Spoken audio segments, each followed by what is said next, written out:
ओम नमो भगवते वासुदेवाय। आप सभी का हमारे YouTube चैनल पर हार्दिक स्वागत है। आज शुक्रवार के दिन सुने माता अन्नपूर्णा वैभव लक्ष्मी माता की कथा। शुक्रवार के दिन सुबह घी का दीपक जलाकर मां अन्नपूर्णा की पूजा अर्चना करने के बाद कथा पढ़नी या सुननी चाहिए। अन्नपूर्णे सदा पूर्णे शंकर प्राण वल्लभे ज्ञान वैराग्य सिद्ध्यर्थम भिक्षां देहि च पार्वती। माता च पार्वती देवी पिता देवो महेश्वरा बांधवा शिव भक्ताश्च स्वदेशो भुवनत्रयम्। एक समय की बात है, काशी निवासी धनंजय की पत्नी का नाम सुलक्षणा था। उसे अन्य सब सुख प्राप्त थे, केवल निर्धनता ही उसके दुख का कारण था। ये दुख उसे हर समय सताता था। एक दिन सुलक्षणा अपने पति से बोली, स्वामी आप कुछ उद्यम करो तो काम चले, इस प्रकार कब तक काम चलेगा। सुलक्षणा की बात धनंजय के मन में बैठ गई और वह उसी दिन विश्वनाथ शंकर जी को प्रसन्न करने के लिए बैठ गया और कहने लगा, हे देवादिदेव विश्वेश्वर, मुझे पूजा पाठ कुछ आता नहीं है, केवल तुम्हारे भरोसे बैठा हूँ। इतनी विनती करके वह 2-3 दिन भूखा प्यासा बैठा रहा। ये देखकर भगवान शंकर ने उसके कान में अन्नपूर्णा अन्नपूर्णा अन्नपूर्णा इस प्रकार 3 बार कहा। ये कौन क्या कह गया, इसी सोच में धनंजय पड़ गया कि मंदिर में आते ब्राह्मणों को देखकर पूछने लगा, पंडित जी अन्नपूर्णा कौन है। ब्राह्मणों ने कहा, तू अन्न छोड़ बैठा है, सो तुझे अन्न की ही बात सूझती है, जा घर जाकर अन्न ग्रहण कर। धनंजय घर गया, स्त्री से सारी बात कही। वो बोली, नाथ चिंता मत करो, स्वयं शंकर जी ने ये मंत्र दिया है, वे स्वयं ही इस मंत्र का खुलासा करेंगे, आप फिर जाकर उनकी आराधना करो। धनंजय फिर जैसा का तैसा पूजा में बैठ गया। रात्रि में शंकर जी ने आज्ञा दी, कहा तू पूर्व दिशा में चला जा, वहाँ अन्नपूर्णा का नाम जपता जाता और रास्ते में फल खाता, झरनों का पानी पीता जाता। इस प्रकार कितने ही दिनों तक धनंजय चलता गया। वहाँ उसे चांदी सी चमकती वन की शोभा देखने में आई। सुंदर सरोवर देखने में था, उसके किनारे कितने ही अप्सराएं झुंड बनाए बैठी थी, एक कथा कहती थी और सब माँ अन्नपूर्णा इस प्रकार बार बार कहती थी। ये अगहन मास की उजेली रात्रि थी और आज से ही व्रत का आरंभ था। जिस शब्द की खोज करने वह निकला था, वह उसे वहां सुनने को मिला। धनंजय ने उनके पास जाकर पूछा, हे देवियों आप ये क्या करती हो। उन सब ने कहा, हम सब माँ अन्नपूर्णा का व्रत करती हैं। व्रत करने से गई, पूजा क्या होता है, ये किसी ने किया भी है, इसे कब किया जाए, कैसा व्रत है और कैसी विधि है, मुझसे भी कहो। वे कहने लगी, इस व्रत को सब कोई कर सकते हैं। 21 दिन के लिए 21 गांठ का सूत लेना चाहिए। 21 दिन यदि ना बने तो एक दिन उपवास करें, ये भी ना बने तो केवल कथा सुनकर प्रसाद लें। निराहार रहकर कथा कहें। कथा सुनने वाला कोई ना मिले तो पीपल के पत्तों को रख, सुपारी या घृत कुमारी को सामने रखकर, दीपक को साक्षी कर, सूर्य, गाय, तुलसी या महादेव को बिना कथा सुनाए मुख में दाना न डालें। यदि भूल से कुछ पड़ जाए तो एक दिवस फिर उपवास करें। व्रत के दिन क्रोध ना करें और झूठ ना बोलें। धनंजय बोला, इस व्रत के करने से क्या होगा। वे कहने लगी, इसके करने से अंधों को नेत्र मिले, लूलों को हाथ मिले, निर्धन के घर धन आए, बांझन को संतान मिले, मूर्ख को विद्या आए। जो जिस किसी कामना से व्रत करे, माँ उसकी इच्छा पूरी करती है। वह कहने लगा, बहनों मेरे भी धन नहीं है, विद्या नहीं है, कुछ भी तो नहीं है, मैं तो दुखिया ब्राह्मण हूँ, मुझे इस व्रत का सूत दोगी। उन्होंने कहा, हाँ भाई तेरा कल्याण हो, मैं तुझे सूत दूंगी, ले इस व्रत का मंगल सूत्र ले। धनंजय ने व्रत किया, व्रत पूरा हुआ।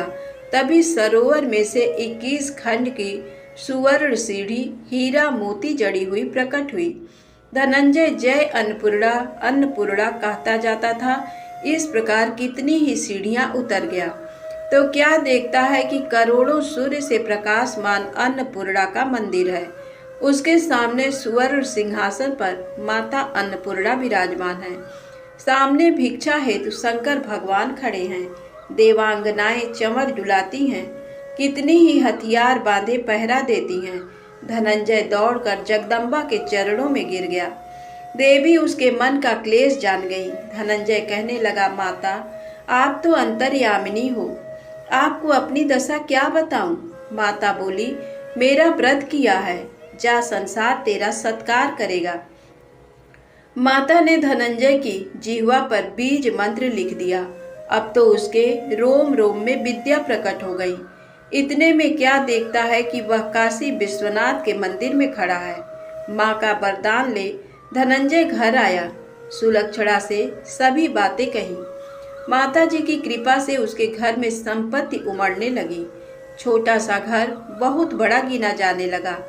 जैसे शहद के छत्ते पर मक्खियां जमा होती हैं, उसी प्रकार अनेक सगे संबंधी आकर उसकी बड़ाई करने लगे। कहने लगे, इतना धन और इतना बड़ा घर, पर संतान नहीं तो इस कमाई का भोग कौन करेगा। सुलक्षणा से संतान नहीं है, इसलिए तुम दूसरा विवाह करो। अनिच्छा होते हुए भी धनंजय को दूसरा विवाह करना पड़ा और सती सुलक्षणा को सौत का दुख उठाना पड़ा। इस प्रकार दिन बीतते गए। फिर नए बंधन से बंधे पति से सुलक्षणा ने कहलाया कि हम व्रत के प्रभाव से सुखी हुए हैं, इस कारण ये व्रत छोड़ना नहीं चाहिए। ये माता जी का प्रताप है जो हम इतने संपन्न और सुखी हैं। सुलक्षणा की बात सुन धनंजय उसके यहाँ आया और व्रत में बैठ गया। नई बहू को इस व्रत की खबर नहीं थी। वह धनंजय के आने की राह देख रही थी। दिन बीतते गए और व्रत पूर्ण होने में 3 दिवस बाकी थे कि नई बहू को खबर पड़ी। उसके मन में ईर्ष्या की ज्वाला दहक रही थी। सुलक्षणा के घर आ पहुंची और उसने वहां भगदड़ मचा दी। वह धनंजय को अपने साथ ले गई। नए घर में धनंजय को थोड़ी देर के लिए निद्रा ने आ दबाया। इसी समय नई बहू ने उसका व्रत का सूत तोड़कर आग में फेंक दिया। अब तो माता जी का कोप जाग गया। घर में अकस्मात आग लग गई। सब कुछ जलकर खाक हो गया। सुलक्षणा जान गई और पति को फिर अपने घर ले आई। नई बहू रूठकर पिता के घर जा बैठी। पति को परमेश्वर मानने वाली सुलक्षणा बोली, नाथ घबराना नहीं, माता जी की कृपा अलौकिक है। पुत्र कुपुत्र हो जाता है पर माता कुमाता नहीं होती। अब आप श्रद्धा और भक्ति से आराधना शुरू करो, वे जाकर हमारा कल्याण करेंगी। धनंजय फिर माता के पीछे पड़ गया। फिर वहीं सरोवर सीढ़ी प्रकट हुई, उसमें माँ अन्नपूर्णा कहकर वह उतर गया। वहां जा माता जी के चरणों में बंदन रुदन करने लगा। माता प्रसन्न हो बोली, ये मेरी स्वर्ण की मूर्ति ले, उसकी पूजा करना, तू फिर सुखी हो जाएगा। जा, तुझे मेरा आशीर्वाद है। तेरी स्त्री सुलक्षणा ने श्रद्धा से मेरा व्रत किया है, उसे मैंने पुत्र दिया है। धनंजय ने आंखें खोली तो खुद को काशी विश्वनाथ के मंदिर में खड़ा पाया।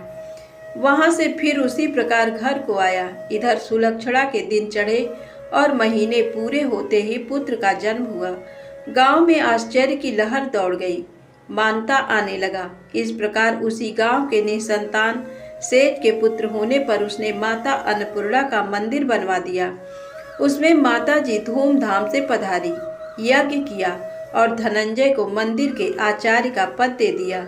जीविका के लिए मंदिर की दक्षिणा और रहने के लिए बड़ा सुंदर सा भवन दिया।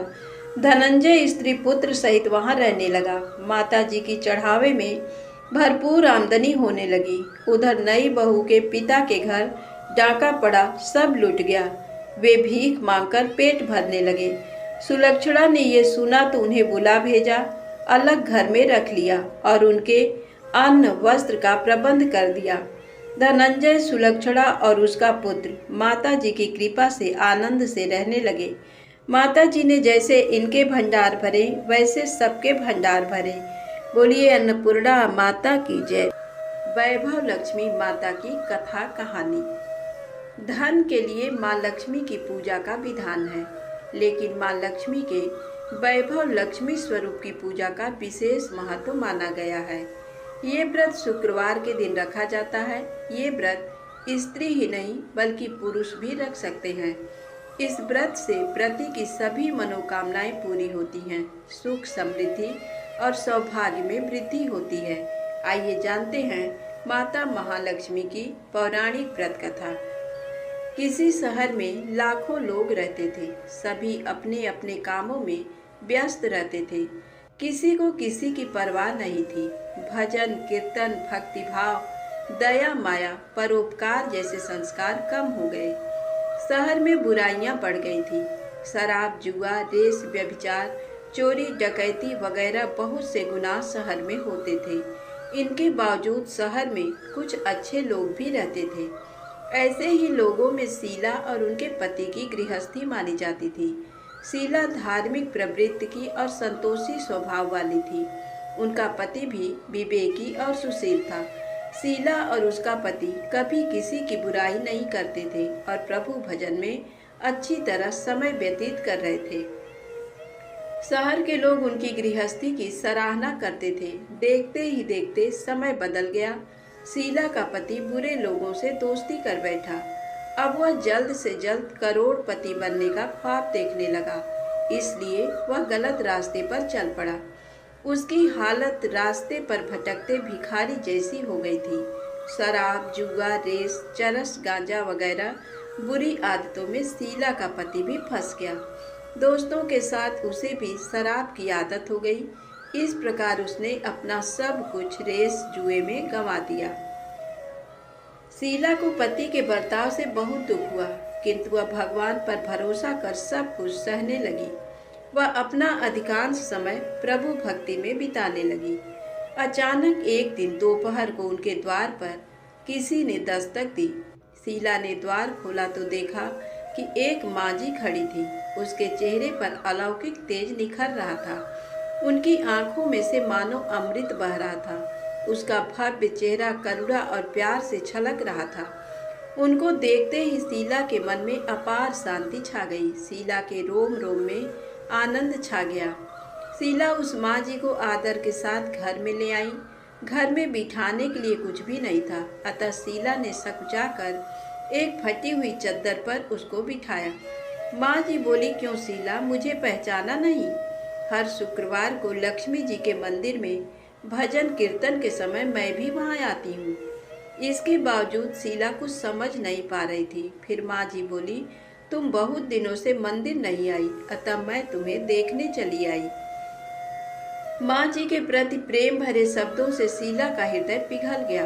उसकी आंखों में आंसू आ गए और वह बिलक बिलक कर रोने लगी। माँ जी ने कहा, बेटी, सुख और दुख तो धूप और छांव जैसे होते हैं। धैर्य रखो बेटी, मुझे तेरी सारी परेशानी बता। माँ जी के व्यवहार से शीला को काफी सब्र मिला और सुख की आस में उसने माँ जी को अपनी सारी कहानी कह सुनाई। कहानी सुनकर माँ जी ने कहा, कर्म की गति न्यारी होती है। हर इंसान को अपने पूरे कर्म भुगतने ही पड़ते हैं, इसलिए तू चिंता मत कर। अब तू कर्म भुगत चुकी है, अब तुम्हारे सुख के दिन अवश्य आएंगे। तू तो माँ लक्ष्मी जी की भक्त है। माँ लक्ष्मी जी तो प्रेम और करुणा के अवतार हैं। वे अपने भक्तों पर हमेशा ममता रखती हैं, इसलिए तू धैर्य रखकर माँ लक्ष्मी जी का व्रत कर, इससे सब कुछ ठीक हो जाएगा। शीला के पूछने पर माँ जी ने उसे व्रत की सारी विधि भी बताई। माँ जी ने कहा, बेटी, माँ लक्ष्मी जी का व्रत बहुत सरल है। उसे वरद लक्ष्मी व्रत या वैभव लक्ष्मी व्रत कहा जाता है। ये व्रत करने वाले की सब मनोकामना पूर्ण होती है। वह सुख संपत्ति और दया प्राप्त करता है। शीला ये सुनकर आनंदित हो गई। शीला ने संकल्प करके आंखें खोली तो सामने कोई नहीं था। ये विस्मित हो गई कि माँ जी कहाँ चली गई। शीला को तत्काल ये समझते देर न लगी कि माँ जी और कोई नहीं, साक्षात लक्ष्मी जी ही थी। दूसरे दिन शुक्रवार था। सवेरे स्नान करके स्वच्छ कपड़े पहनकर शीला ने माँ जी द्वारा बताई विधि से पूरे मन से व्रत किया। आखिरी में प्रसाद वितरण हुआ। ये प्रसाद पहले पति को खिलाया। प्रसाद खाते ही पति के स्वभाव में फर्क पड़ गया। उस दिन उसने शीला को मारा नहीं, सताया भी नहीं। शीला को बहुत आनंद हुआ। उनके मन में वैभव लक्ष्मी व्रत के लिए श्रद्धा बढ़ गई। शीला ने पूर्ण श्रद्धा भक्ति से 21 शुक्रवार तक वैभव लक्ष्मी व्रत किया। 21वें शुक्रवार को माँ जी के कहे मुताबिक उद्यापन विधि करके 7 स्त्रियों को वैभव लक्ष्मी व्रत की 7 पुस्तकें उपहार में दी। फिर माता जी के धन लक्ष्मी स्वरूप की छवि को वंदन करके भाव से मन ही मन प्रार्थना करने लगी। हे माँ धन लक्ष्मी, मैंने आपका वैभव लक्ष्मी व्रत करने की मन्नत मानी थी। ये व्रत आज पूर्ण किया है। हे माँ, मेरी हर विपत्ति दूर करो, हमारा सबका कल्याण करो। जिसे संतान न हो उसे संतान देना, सौभाग्यवती स्त्री का सौभाग्य अखंड रखना, कुंवारी लड़की को मनभावन पति देना। जो आपका ये चमत्कारी वैभव लक्ष्मी व्रत करे उनकी सब विपत्ति दूर करना, सभी को सुखी करना। हे माँ, आपकी महिमा अपार है। ऐसा बोलकर लक्ष्मी जी के धन लक्ष्मी स्वरूप की छवि को प्रणाम किया। व्रत के प्रभाव से शीला का पति अच्छा आदमी बन गया और कड़ी मेहनत करके व्यवसाय करने लगा। उसने तुरंत शीला के गिरवी रखे गहने छुड़ा लिए। घर में धन की बाढ़ सी आ गई। घर में पहले जैसी सुख शांति छा गई।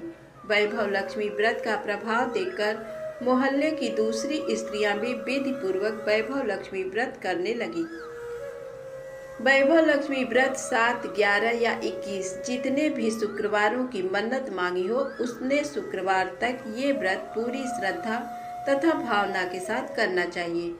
आखिरी शुक्रवार को इसका शास्त्रीय विधि के अनुसार उद्यापन करना चाहिए। आखिरी शुक्रवार को प्रसाद के लिए खीर बनानी चाहिए। जिस प्रकार हर शुक्रवार को हम पूजन करते हैं वैसे ही करना चाहिए। पूजन के बाद माँ के सामने एक श्रीफल फोड़ें।